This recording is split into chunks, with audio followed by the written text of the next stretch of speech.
आज Doubtnut app download करें। Doubtnut पर अपने सभी गणित, रसायन विज्ञान, भौतिक विज्ञान और जीव विज्ञान के डाउट्स का करो सफाया। बस प्रश्न की फोटो खींचो, एक ही प्रश्न को क्रॉप करो और तुरंत वीडियो सोल्यूशन पाओ। अभी डाउनलोड करें। निम्नलिखित प्रकाश स्रोतों से उत्पन्न प्रकाश के तरंगाग्र की आकृति क्या होगी, ये हमसे प्रश्न में पूछा गया है और पहला दिया गया है बिंदु स्रोत। तो अगर हम बिंदु स्रोत लेते हैं यानी कि एक बिंदु जिससे प्रकाश उत्सर्जित हो रही है तो ये तो सभी दिशाओं पर होगी। यहाँ पर हम वीडियो में जो बना रहे हैं ये तो हम केवल दो दिशाएं दिखा पा रहे हैं, ठीक है, दो अक्ष दिखा पा रहे हैं। ठीक, दो अक्ष कौन कौन से? एक्स अक्ष, वाई अक्ष।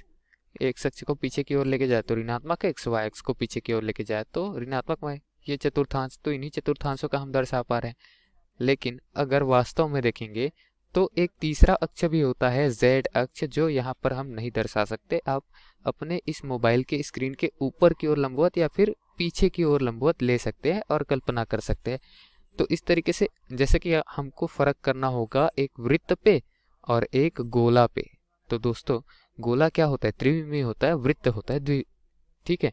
तो द्विविमीय जो वृत्त होता है उसको अगर मैं 360 अंश पर अक्ष के पड़ता घुमा दूं तो वो गोले की आकृति ले लेगा। बिल्कुल उसी तरह बिंदु स्रोत से जो प्रकाश की तरंगाग्र की आकृति होती है वो हमको यहाँ पर वृत्ताकार दिख रही है, लेकिन असल में यह गोलाकार होती है, ठीक है, सभी दिशाओं पर एक समान होती है।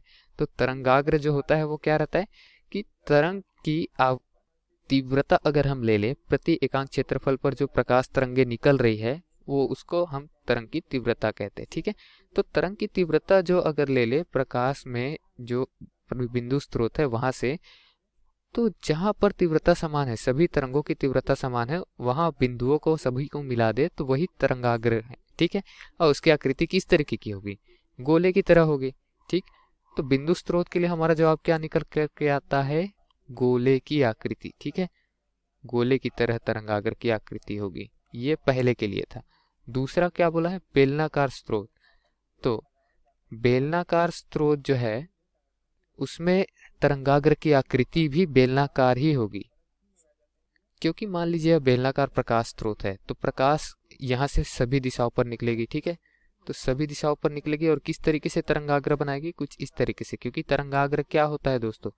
तरंगाग्र होता है जब जहाँ पर तरंग की सभी तरंग की तीव्रताएं समान होती है उस बिंदुओं को मिलाने वाली जो रेखा होती है। मतलब ऐसे तरंगाग्र निकला, ऐसा तरंग निकला, ऐसा तरंग निकला, ऐसा तरंग निकला, तो ये बिंदु पर सभी तरंगों की तीव्रताएं समान है, तो प्रबलताएं समान है। वहां पर क्या होगा? इस बिंदुओं को अगर मैं मिला दूं, ये तो अनंत बिंदु हो जाएंगे, इन बिंदुओं को अगर मैं मिला दूं तो यही क्या हो जाएगा? तरंगाग्र होगा। और ऐसे ये प्रकाश तरंगे नीचे तक निकलेगी, कहाँ तक? यहाँ तक निकलेगी, ठीक है।